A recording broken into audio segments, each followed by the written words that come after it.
There's going to be spoilers in this video, so I just want to say, if you haven't played the game yet, go play it now. Holy shit. This is hands down the most visually impressive cinematic game I've ever seen. The beginning storytelling, the facial animations, the unbelievable touches of detail, the way the guitars look. I mean, the snowball fight tutorial on how to play. I could just ramble on about my initial impressions. Let's just say I was blown away from the start. No matter what point I was at in the game, the second I turned it on, I was always amazed by the attention to detail. The world is crafted so well. It was my amazement with the art team's work that caused me to just wander around and explore mundane parts of the environments. I kept spending time exploring all the nooks and crannies. The environments are the most realistic I have ever seen in a game. The foliage, the buildings, the lighting and colors, it's unbelievable how realistic everything looks. And sometimes it just feels like you're walking around through a concept art painting. Nothing felt overly glossed or shiny with over-processed graphical effects. It just felt real and gritty, dirty and natural. It perfectly represented the world that the writers created. The combination of the realistic environments mixed in with the well-developed characters gave me such an immersive experience when I was given the freedom to explore around. My thorough explorations of the environment did kind of backfire on me though. I'll touch on that later. What does Ellie know? The storytelling is so engaging and well done. It's probably the only game where I wanted the climax to be pure cinematic storytelling cutscenes. During the cutscenes, I found myself 100% absorbed. The character animation, the dialogue, the plot, it's perfect. That stuff is truly perfect in this game. I found myself with my jaw dropped one moment, then clenched the next with my hands tightly gripping the controller. Because I can make it quick. Or I can make it so much worse. There are other games that I love that totally had me absorbed in their story with memorable moments in their campaigns, but I honestly think this game got the most visceral reactions out of me in real life. I'm not exaggerating when I say I would find myself with my jaw dropped, with my teeth gritting, and my hands tightly gripping the controller during some cutscenes and moments in this campaign. You see that? Speaking of which, this game tries to play some sneaky tricks with your perceptions and emotions. I had to keep reminding myself what Abby and her crew did to stop myself from finding her so cool and caring about her people. I understood what the devs were doing, that they're just survivors like Joel's crew, but I feel like Joel's side is my tribe, and I refuse to let myself sympathize with Abby's side. But I must admit, there were some amazing moments in her campaign that made her look so badass. The scene where you're fighting hand-to-hand against infected enemies after being saved by a Scar, that was awesome. She lands this one elbow that felt so badass. They did a great job mirroring Ellie and Abby. It showed you how much they both cared for their loved ones. Ellie going on a suicide mission to get justice for Joel, and Abby throwing away her life with her faction to go on a suicide mission looking for Owen.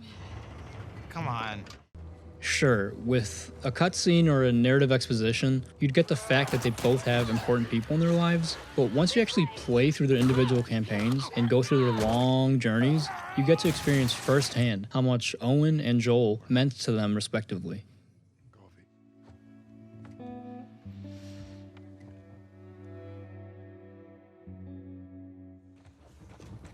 Did anyone else feel a disconnect between the Ellie you play and the Ellie in the cutscenes? It's strange they don't show her as ruthless in the cutscenes.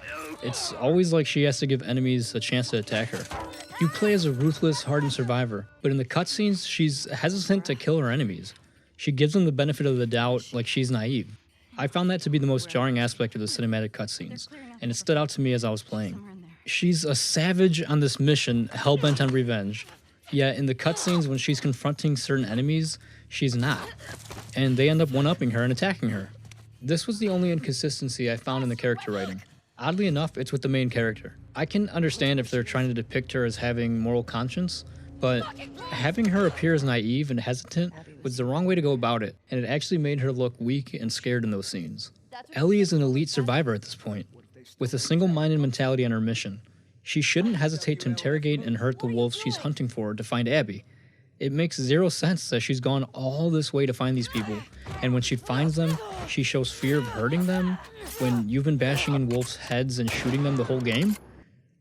The way she handled Nora after the chase is how she should have handled it the second she found her. And the way Ellie reacted to it afterwards perfectly shows that she has moral conscience. It was perfect. It really feels like they forced this yin and yang thing between Abby and Ellie. I was fine playing as her, playing as Abby, and seeing her change and develop as a person, seeing how her hate and drive for revenge really had a negative effect on her and the people around her. And you can see these similarities play out on Ellie's side, practically mirrored. But I'm on Team Ellie at the end of the day. This is Ellie's story, Ellie and Joel, and their family story. So it felt weird at first having the antagonist be just as much of a hero and a main character as Ellie. That was my initial impression, but they did a fantastic job breaking that mold of good guy, bad guy, that black and white mentality we're so used to feeling in stories and being conditioned to in stories. By the end of the game, they completely broke that, and it wasn't so black and white, good and bad, and it wasn't so much of like, this is the main character that isn't, or this is the antagonist and that isn't. It had a really realistic feel to the story where it's multiple sides and every person has their own kind of view on morality and their actions being just. So I think they did a fantastic job with that. And by the end of the game, my view and initial feeling totally evolved.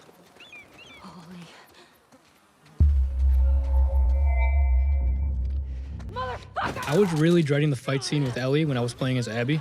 Every time I would fail and Ellie would kill me, I would feel like, great, yes, that's the ending. It feels great. Why am I still forced to fight against Ellie? I'll tell you what though, from the end of that first fight scene up to Santa Barbara, the game had me on a roller coaster ride anticipating the credit roll. I was dreading it because the story didn't feel finished and I was worried they would end it unresolved and have it all be a build-up for a third game.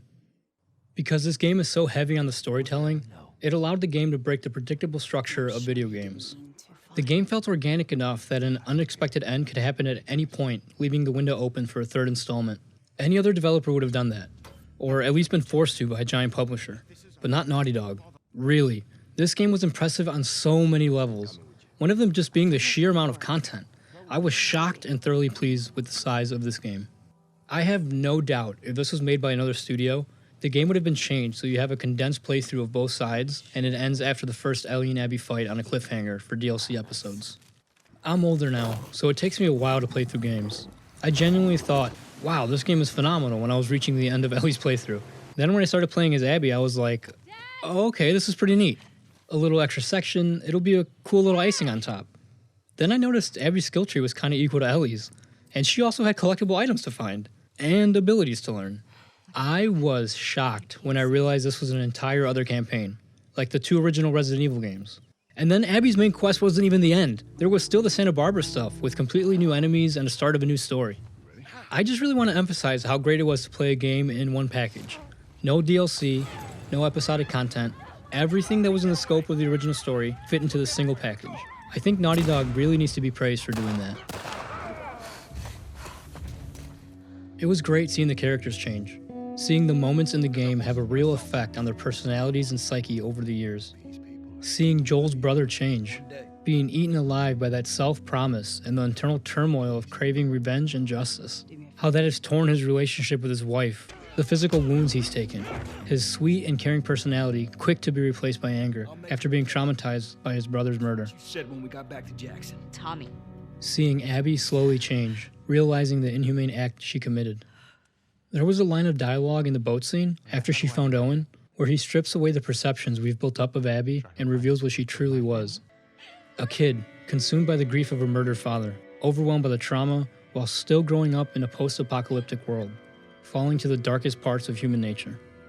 Instead of dealing with her pain, maturing, and moving on like everyone else who has also lost a loved one in the outbreak, she gets controlled by her selfish desire for revenge.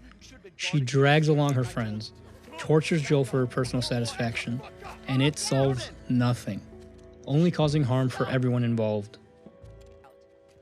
Everyone close to Joel is traumatized. All the WLFs who went were traumatized.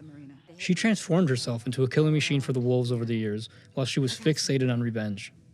Owen thinks she was selfish in what she did.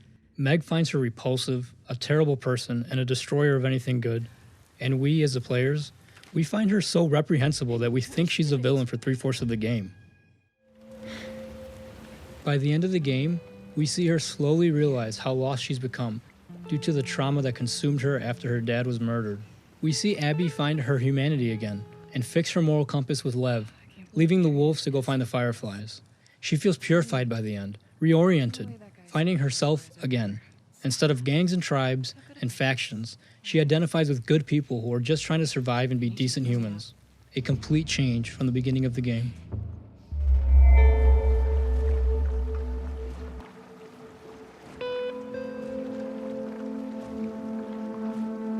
One of the biggest themes is tribalism, but as you play the game, you get a sense of the individuality of the characters.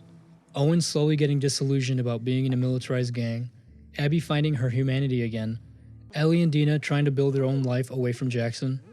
As players, we start the game seeing black and white, the WLF, the community of Jacksonville, Ellie and the good people, Abby and the bad people. But as the game progresses, we start to pick up on the subtle nuances of the characters and their arcs. The characters all grow. They all have their personal lives and direction. They aren't even confined within the end of the game. You get to know the characters well enough to get a sense of where they're headed in their own personal journeys, even after the credits roll.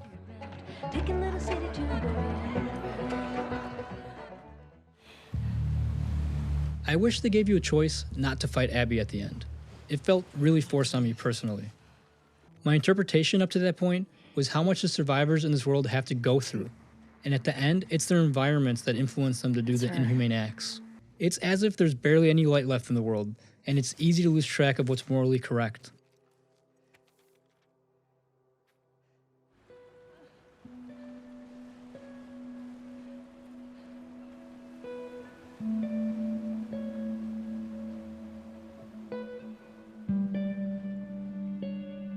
I didn't want to fight Abby. Not because I think Ellie forgave her, but because the world keeps going and they both have done terrible things. I would have assumed that Ellie, over the quiet, slow days on the farm, self-reflected and would have been disgusted at the things she did in the name of revenge and all the harm that it brought. Ellie understood Abby's drive was twofold. Joel killed her father and sealed their fate to be stuck living in this horrible world. So I personally didn't want to fight Abby, because it's pointless in the end. They are both just surviving in a twisted, dangerous world, and their mirrored paths of forcing personal justice on the world terribly affected both their lives and those around them. So the conclusion for me was accepting that and each going their own way. I don't think they needed that extra fight scene. I feel like that forced fight scene contradicted all the character growth that Ellie and Abby had gone through in this extremely long and exhausting journey. Lastly, from a pure gaming perspective, I did not like any of the fighting scenes between Ellie and Abby. Initially, it reminded me of Shadow Link in the Zelda franchise, but quickly changed and it felt like two big characters coming together. Both characters too important to the IP, so technically they can't even kill one another. It immediately felt lame and transparent. I was not engaged at all. Abby getting killed quickly by Ellie felt right to me. I wish Ellie would have just shotgun blasted Abby's face off in the first battle and you just continue on as Ellie. Instead, you get this strange fight where Ellie should have easily killed Abby, but it can't happen because it felt like they built these two characters up to carry the franchise, and neither can be killed off. Like Daryl in The Walking Dead or something.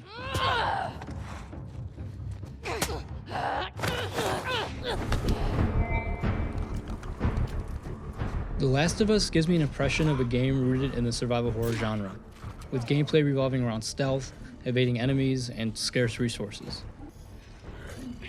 I play the game stealthy to avoid direct conflict as much as possible, to save my materials and ammo for anticipated bosses or difficult areas. The game feels multifaceted, in a good way. There are flavors of stealth, of action, and of exploration, and they are all weaved together, making you feel free to interact with the game as you wish. Unfortunately, my playstyle didn't seem to affect the game. They present two opposite methods of handling enemies, either through stealth or triggering a mob and fighting them with weapons. These two options have a vastly different result on your health, on your ammo, and materials, and these two different outcomes should affect your playthrough. but they don't. It seems like no matter how much ammo I had, how much health, how much material as a result of my playstyle, the game seemed to spawn loot in a static amount. As I was getting further into the game, I began to notice I always had a full inventory while still coming across a surplus of materials, health, and ammo that I could never pick up. That made me feel like I was playing the game wrong and cheating the system. It made me feel like my choice of playing stealth wasn't really a choice, and I was supposed to be playing it as an action game, burning through all my resources.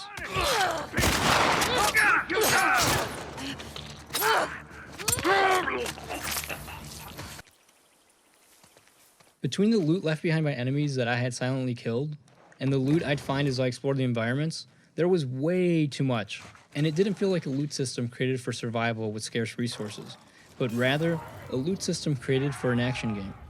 And for those of you wondering, I played it on hard difficulty.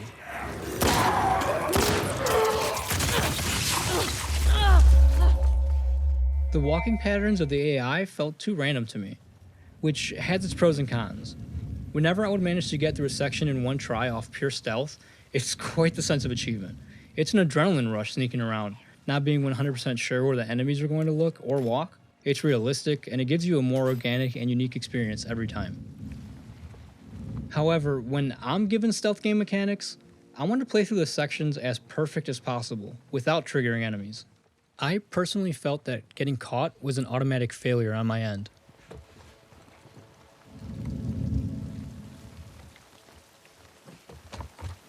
But since there's a degree of randomness, I could never really learn and adjust to make a perfect plan, which is the rewarding part of stealth games. Which means that the stealth isn't meant to be perfected, but is merely a fun gamble. There's a bit of chaos thrown into the mix by the randomness of the AI. Things can get out of hand quickly once you start dropping bodies and get unexpected movements by the AI. I can see the benefits and pros of throwing in the randomness aspect into the stealth mechanics, but the cons can be frustrating for a player that just wants to play stealthy. Sometimes I really wanted to get through a part off pure stealth, and I would reload my save if I got caught. Other times, I would just get frustrated and just shoot my way out of the area after 20 minutes of trying over and over to figure out a perfect stealth strategy.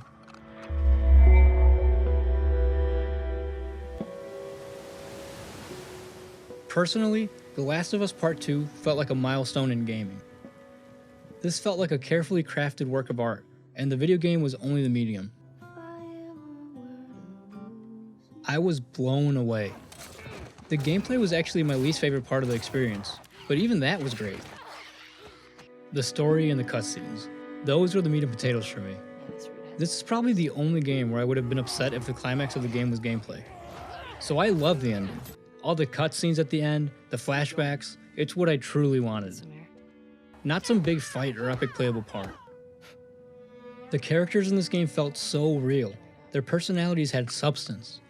I could imagine their lives continuing on in this grounded world Naughty Dog created. And every single death had such a shocking impact on me. I feel like that's rare nowadays since we are so used to a formula. We can just feel which characters are going to be killed off when we're playing games, watching TV shows, or movies. But with this game, everything felt so organic. My jaw was always dropped and my hands were always gripping tight as I was fully invested in the story unfolding.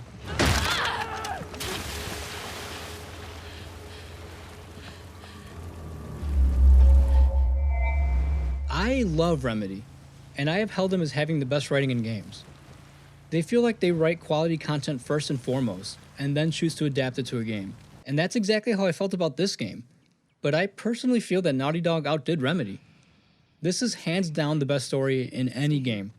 Not just the content, but the way it was edited, the way it was directed, the way it unraveled, the pacing, the way they meticulously crafted it to pull an emotional response out of the viewer.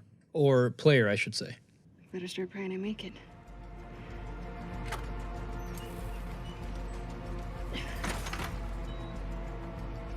The Last of Us Part 2 has joined my tier of best games I've ever played. The Last of Us games are a must-play for anyone who appreciates storytelling.